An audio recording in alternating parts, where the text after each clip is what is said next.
Dear students, first of all, very much good morning to all of you. Right from today, we are going to start unit number 9 from part B, financial management. आज जो हम एक नया unit शुरू करने जा रहे हैं वो है, उस यूनिट का नाम है हमारा financial management, financial decisions and financial planning. इसके अंदर हम डिटेल से डिस्कस करेंगे. आज जो हम बेसिकली डिस्कस करेंगे वो डिस्कस करेंगे फाइनेंशियल मैनेजमेंट का कंसेप्ट. इस कंसेप्ट के अंदर हम लोग डिस्कस करेंगे इसका meaning, role of definition, role of financial management and then objective of financial management. आज की इस वीडियो के अंदर ये हम डिस्कस करेंगे, आप सबके साथ हम ये सब डिस्कस करेंगे. डियर स्टूडेंट्स, जैसा कि आप सब जानते हैं कि कोई भी बिजनेस कंसर्न है, कोई भी बिजनेस कंसर्न की जो मेन ड्यूटी है या मेन गोल है वो है अपने बिजनेस के ओनर को ज़्यादा से ज़्यादा प्रॉफिट अर्न करके देना by selling and buying of goods and services. Goods and services को बाइंग और सेलिंग की एक्टिविटी के थ्रू अपने बिजनेस के ओनर को ज़्यादा से ज़्यादा प्रॉफिट अर्न करके देना, ये मेन बिजनेस का ऑब्जेक्टिव होता है. अब जो दो ये एक्टिविटी हुई, बाइंग एंड सेलिंग की एक्टिविटी हुई या बिजनेस के अंदर कोई भी अगर एक्टिविटी कर रहे हैं हम लोग, उसके लिए फाइनेंस जो है एक मेजर रोल प्ले करता है. नॉर्मली हम एक स्टेटमेंट भी पास करते हैं कि finance is the life blood of the business. Finance is the life blood of the business, कि बिना फाइनेंस के बिजनेस क्या है वो ख़त्म हो जाएगा, जीरो हो जाएगा अगर बिजनेस के अंदर फाइनेंस प्रॉपरली मैनेज नहीं हो रहा है. अगर हम तो फाइनेंस का रोल जो है वो, अगर हम कहें तो एक बिजनेस की जो फाइनेंस है वो एक सोल का काम करती है, कि बिजनेस के लिए finance is a like a soul. Soul मतलब आत्मा, राइट. तो हम यहाँ कह सकते हैं कि बिजनेस की सक्सेस के लिए फाइनेंस की प्रॉपर मैनेजमेंट होना ऑलमोस्ट इम्पोर्टेंट है.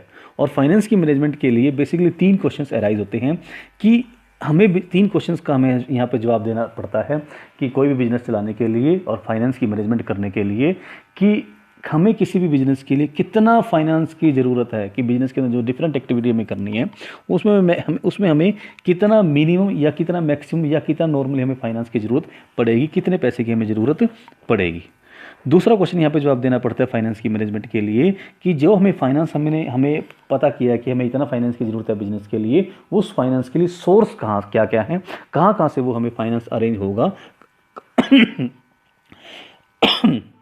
कहाँ से वो फाइनेंस अरेंज होगा, उसके डिफरेंट सोर्स कौन कौन से हैं और किन किन सोर्स को हम यूज़ करके उस फाइनेंस को अरेंज करेंगे. तीसरा पॉइंट यहाँ पर आता है कि जो बिजनेस को मैनेज करके हमने जो प्रॉफिट अर्न किया है, उस प्रॉफिट को डिफरेंट एक्टिविटीज़ के अंदर कैसे डिस्ट्रीब्यूट किया जाएगा. ये 3 मेन क्वेश्चंस हैं. मैं फिर रिपीट कर रहा हूँ. पहला है कि कितने हमारे फाइनेंस की नीड है, हमें रिक्वायरमेंट है बिजनेस को चलाने के लिए. दूसरा है जो हमें फाइनेंस चाहिए, उस फाइनेंस के लिए कौन कौन से हम सोर्स का इस्तेमाल करेंगे जहाँ से हमारे पास फाइनेंस आएगा बिजनेस करने के लिए.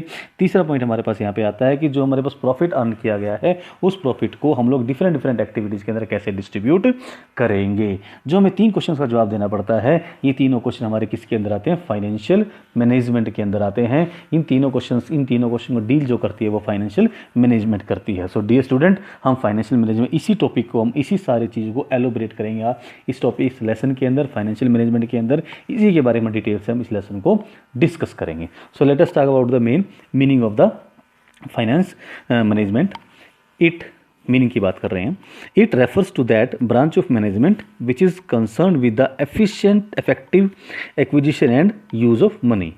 मैं फिर रिपीट कर रहा हूँ. It refers to that branch of management which is concern with the effective acquisition and use of money. Mean to say finance management की वो ब्रांच है जो बेसिकली किसी डील करती है, मनी से डील करती है, कि मनी को कहाँ से, मनी मीन्स फाइनेंस को कहाँ से हम एक्वायर करेंगे और इसको कैसे बेस्ट यूटिलाइज हम कर सकते हैं, इसको फाइनेंस मैनेजमेंट डील करती है. Let us talk about the definition of financial management according to J.L. Massey. Financial management is the operational activity of a business that is responsible for obtaining and effectively utilizing the funds necessary for efficient operation. मैं फिर repeat करता हूँ. सबसे अच्छी definition है given by Mr. J.L. Massey. Financial management is the operational activity of a business that is responsible for obtaining and effectively utilizing the funds necessary for efficient operations. So this hopefully आपको my dear students, hopefully आपको meaning clear हो गया होगा, definition भी clear हो गई होगी। Now let us talk about the role of financial management. एक बिजनेस के अंदर फाइनेंशियल मैनेजमेंट का क्या रोल है या कहाँ कहाँ पर वो बीच में इंटरफेयर करती है, या आप कह सकते हो कि कहाँ कहाँ पे हमें फाइनेंशियल मैनेजमेंट हम देखने को मिलती है, फाइनेंस मैनेजमेंट, या आप इस तरह भी कह सकते हो कि फाइनेंशियल मैनेजर को कितने एरियाज के अंदर अपना काम करना पड़ता है। तो सबसे पहला पॉइंट आता है इसमें determination of fix asset. Everybody know कि fix assets play a major role, important role for the growth of the business, for the survival of the business.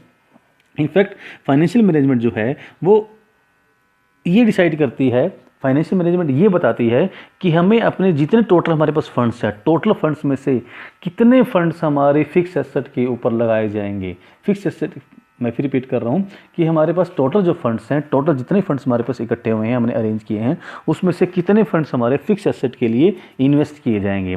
जैसे कि मैं आपको एग्जांपल देता हूँ। मान लीजिए एक फर्म, एक बिजनेस ने 100 करोड़ रुपीज़ अरेंज किए हैं, 100 करोड़ रुपए अरेंज किए, तो उसमें से कितने पैसा, फॉर एग्जांपल 50 करोड़ पर डिसाइड करते हैं कि हमने 100 करोड़ में से 50 करोड़ रुपए अपने फिक्स एसेट के ऊपर लगाने हैं। तो वो डिसाइड, तो 50, तो यह कौन डिसाइड कर रही है? फाइनेंस मैनेजमेंट डिसाइड कर रही है कि टोटल फंड्स में से कितना फंड्स हमारा फिक्स एसेट के ऊपर लगेगा। इसमें आगे एक पॉइंट और भी आता है, फिक्स एसेट के अंदर भी वेरियस पार्ट्स हैं। जैसे कि फिक्स एसेट के अंदर हमारे पास आता है लैंड एंड बिल्डिंग आता है, प्लांट एंड मशीनरी आता है, फिक्सचर्स आता है। ये कुछ ऐसी एसेट्स हैं जो हमारी फिक्स एसेट के वेरियस कंस्टिट्यूएंट्स आते हैं।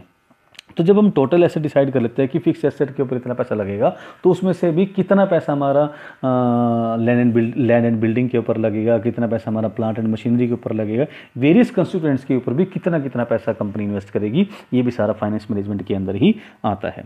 दूसरा पॉइंट आता है हमारे पास डिटर्मिनेशन ऑफ करंट एसेट। अब डेफिनेटली जो करंट एसेट्स है उसकी ज़रूरत हमें बिजनेस के daily day to day operation के लिए हमें करंट एसेट्स की ज़रूरत पड़ती है। तो यहाँ पर भी फाइनेंस मैनेजमेंट क्या डिसाइड करती है कि टोटल फंड्स का, टोटल फाइनेंस का, टोटल फंड्स का कितना हिस्सा हमारे करंट एसेट्स के ऊपर इन्वेस्ट किया जाएगा, और जो करंट एसेट्स के वेरियस कंस्टिट्यूएंट्स हैं उनके ऊपर कितना पैसा हम लोग इन्वेस्ट करेंगे। तीसरा पॉइंट हमारे पास आता है determination of proportion of long term and short term finance. ये जो तीसरा पॉइंट है ये थोड़ा डिफरेंट है। देखिए पहले दो पॉइंट वो थे कि फिक्स एसेट और करंट एसेट्स के प्रपोर्शन को डिसाइड करने में। तीसरा पॉइंट है सोर्स के बारे में बात करता है कि जितना हमें फंड चाहिए। मैंने भी आप एग्जांपल लिया था 100 करोड़ रुपए का, कि मान लीजिए बिजनेस ने ये सेट किया कि 100 करोड़ रुपए हमने अरेंज करना है, तो 100 करोड़ में से अब हमारे पास वेरियस सोर्स ऑफ फाइनेंस है जहाँ से हम फंड्स रेज कर सकते हैं। कोई सोर्स हमारे पास ऐसा है जहाँ से हमें लॉन्ग टर्म के लिए फाइनेंस अवेलेबल हो सकता है, कोई सोर्स ऐसा है जहाँ से हमें शॉर्ट टर्म के लिए फाइनेंस अवेलेबल हो सकता है, कोई सोर्स ऐसा है जहाँ से हमें मीडियम टर्म के लिए फाइनेंस अवेलेबल हो सकता है। तो यहाँ पर भी फाइनेंस मैनेजमेंट या फाइनेंशियल मैनेजर ये डिसाइड करेगा कि जो हमने पैसा अरेंज किया है उसके लिए हमने कौन सा सोर्स यूज़ करना है, लॉन्ग टर्म सोर्स यूज़ करना है या शॉर्ट टर्म फाइनेंस का सोर्स यूज़ करना है या मीडियम टर्म फाइनेंस का सोर्स यूज़ करना है। क्योंकि हर एक सोर्स की अपनी अपनी एक कॉस्ट है और अपनी अपनी एक यूटिलिटी है। उन सब बातों को ध्यान में रख के हमने उस सोर्स को यूज़ करना है। फोर्थ पॉइंट आता है हमारे पास determination of proportion of various source of long term finance. I repeat, determination of proportion of various source of long term finance. अब जरा ये थोड़ा पॉइंट अलग टाइप का है।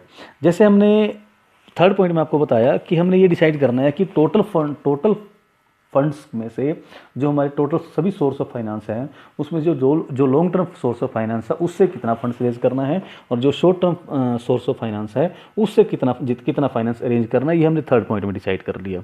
यहाँ जो फोर्थ पॉइंट की बात कर रहे हैं, यहाँ सिर्फ लॉन्ग टर्म फाइनेंस की बात कर रहे हैं कि जो हमारे पास लॉन्ग टर्म फाइनेंस के सोर्स हैं, जो फंड्स हमने उनसे रेज करना है, लॉन्ग टर्म सोर्स से रेज करना है, तो long term source of finance के भी वेरियस कंस्टिट्यूएंट्स हैं। लाइक जैसे हम इक्विटी शेयर कैपिटल से लॉन्ग टर्म फाइनेंस अरेंज कर सकते हैं, प्रेफरेंस शेयर कैपिटल से लॉन्ग टर्म फाइनेंस अरेंज कर सकते हैं, डिबेंचर से हम लोग लॉन्ग टर्म फाइनेंस अरेंज कर सकते हैं, बैंक से लोन लेकर हम लॉन्ग टर्म फाइनेंस अरेंज कर सकते हैं, रिटेन्ड अर्निंग भी हमारा एक source long term source of finance है जिसको हम इस्तेमाल कर सकते हैं। तो यहाँ पर सभी की अपनी अपनी मेरिट्स, सभी की अपनी अपनी डीमेरिट्स, सभी की अपनी अपनी लिमिटेशंस भी हैं। तो हमने यहाँ पर ये भी देखना है, ये भी फाइनेंशियल मैनेजर को देखना है कि जो long term source of finance है हमने कौन सा सोर्स ऑफ फाइनेंस कंपनी के लिए बेस्ट अवेलेबल है और बेस्ट रहेगा। फिफ्थ पॉइंट की बात करते हैं, determination of various items of profit and loss account. In fact जो फाइनेंशियल मैनेजर है, जो फाइनेंशियल मैनेजर है, उसके डिसीजंस का कंपनी की जो प्रॉफिट एंड लॉस अकाउंट बनता है, कंपनी का जो बैलेंस शीट बनती है, उसके ऊपर बड़ा ग्रेट इंपैक्ट पड़ता है। मैं आपको एक छोटा सा एग्जांपल देता हूँ। मान लीजिए कंपनी के पास फंड्स की अवेलेबिलिटी खूब है, कि कंपनी के पास खूब लिक्विड पैसा बहुत पड़ा है, तो कंपनी क्या कर सकती है? अगर कंपनी में लिक्विड पैसा पड़ा है तो कंपनी अपने प्रॉफिट्स को बढ़ाने के लिए जो उसको पेमेंट्स करनी है, वो जो उसके क्रेडिटर्स हैं उनको एडवांस पेमेंट करके उनसे डिस्काउंट की फैसिलिटी अवेल कर सकती है। अगर क्रेडिटर्स को एडवांस पेमेंट की जाएगी, उनसे हमें डिस्काउंट मिलेगा, ऑटोमेटिक बात है कि हमें डिस्काउंट रिसीव होगा तो हमारा प्रॉफिट भी इंक्रीज होकर जाएगा। तो ये जो बड़ा मैंने माइनर सा पॉइंट बताया है, इस तरह के छोटे छोटे पॉइंट से कंपनी के प्रॉफिट एंड लॉस अकाउंट के ऊपर और बैलेंस शीट के ऊपर एक ड्रास्टिक इंपैक्ट पड़ जाता है, जो कि छोटे छोटे डिसीजन कौन लेता है? ये फाइनेंशियल मैनेजमेंट लेती है, या आप कह सकते हो कि फाइनेंशियल मैनेजर लेता है। Hopefully the role of financial management is almost clear to all of you. Now let us talk about the objective of financial management. Let us talk about the objective of financial management. अगर हम objective financial management की बात करें, तो सिर्फ crux की बात करें, तो मेन ऑब्जेक्टिव जो है वो है फाइनेंशियल मैनेजमेंट का, that is the wealth maximization. Main objective क्या है फाइनेंशियल मैनेजमेंट का? That is wealth maximization. अब वेल्थ शेयर होल्डर की वेल्थ मैक्सिमाइजेशन करना है। अब वेल्थ मैक्सिमाइजेशन को कैसे कैलकुलेट करेंगे? उसके लिए बड़ा सिंपल सा फार्मूला है, number of shares into market price पर शेयर। मैं फिर रिपीट करता हूं कि एक कंपनी की शेयर वेल्थ कैसे काउंट की जाती है, शेयर होल्डर्स की वेल्थ कैसे काउंट की जाती है? That is number of share into market price पर शेयर। अब ये कैसे निकालते हैं? मैं आपको एक छोटे से एग्जांपल से बताता हूँ कि एक शेयर होल्डर की वेल्थ कैसे मैक्सिमाइज होती है। मान लीजिए मिस्टर राम ने 100 शेयर खरीदे और एक शेयर की कीमत थी 100 रुपीज़। तो मीन टू से मिस्टर राम ने कितना पैसा इन्वेस्ट किया? 100 इंटू 100, दैट इज 10,000 रुपीज़ उसने इन्वेस्ट किए। 100 रुपीज़ उस पर शेयर की कीमत थी, और उसने शेयर कितने परचेज किए? मिस्टर राम ने 100 शेयर्स परचेज किए। आफ्टर 6 मंथ मान लीजिए शेयर की कीमत हो जाती है 200 रुपीज़। अब मिस्टर राम के पास शेयर कितने हैं? 100, और पर शेयर कीमत कितनी है? 200। तो उसके शेयर की कीमत, टोटल कीमत कितनी होगी? 20,000 रुपीज़। मतलब जो पैसा उसने 6 महीने पहले 10,000 रुपये इन्वेस्ट किए थे, वो 6 महीने में ही उसके पैसे कितने हो गए? 20,000 रुपीज़ की उसकी वैल्यू बनेगी उसके शेयर्स की। तो इसे कहते हैं वेल्थ मैक्सिमाइजेशन, वेल्थ उसकी इंक्रीज हो गई। इसी के रिवर्स अगर हम कहें, मान लीजिए उसने जो शेयर खरीदा था वो 100 रुपये की कीमत पर खरीदा था, 100 शेयर खरीदे थे। मान लीजिए उसके शेयर की कीमत रह जाती है 50 रुपये पर शेयर, और जो 100 शेयर उसके पास हैं, तो उसकी अगर टोटल वेल्थ देखें तो 50 इंटू 100 इक्वल टू 5,000। मतलब यहाँ पर उसकी वेल्थ डिक्रीज हो गई, 10,000 से 5,000 रह गई। तो ऐसे वेल्थ मैक्सिमाइजेशन की जाती है। इसी को वेल्थ मैक्सिमाइजेशन कहते हैं। कि और फाइनेंस मैनेजमेंट का यही टारगेट होता है कि उसके शेयर होल्डर की वेल्थ मैक्सिमाइज की जाए। अब यहाँ पे क्वेश्चन अराइज होता है कि एक फाइनेंशियल मैनेजमेंट या फाइनेंस मैनेजर एक अपने शेयर होल्डर्स की वेल्थ को मैक्सिमाइज कैसे कर सकता है? तो फाइनेंस मैनेजर को बेसिकली 3 डिसीजन लेने पड़ते हैं। उसको अपने जो टोटल जो उसके डिसीजंस होते हैं, उन सभी डिसीजन में से उसको 3 मेन डिसीजन लेने होते हैं। पहला आता है, एक होता है ऑप्टिमम इन्वेस्टमेंट डिसीजन, दूसरा होता है ऑप्टिमम फाइनेंसिंग डिसीजन, तीसरा होता है optimum dividend decision. My dear students, हम इन तीनों ही टॉपिक्स को डिटेल में स्टडी करेंगे। इसी लेसन का पार्ट है, और हम ये भी बताएंगे कि कैसे इनका इफेक्ट फाइनेंशियल मैनेजमेंट की इन तीनों डिसीजंस का, investment decision, financing decision and dividend decision का इम्पैक्ट एक कंपनी के ऊपर कैसे पड़ता है, कंपनी के ऊपर कैसे पॉजिटिव और नेगेटिव इम्पैक्ट इनका पड़ता है। इसको हम डिटेल से स्टडी करेंगे। होपफुली आपको फाइनेंशियल मैनेजमेंट का कॉन्सेप्ट समझ में आया होगा, मीनिंग, डेफिनेशन, रोल आपको समझ में आया होगा। At last I thanks to all of you. Thank you.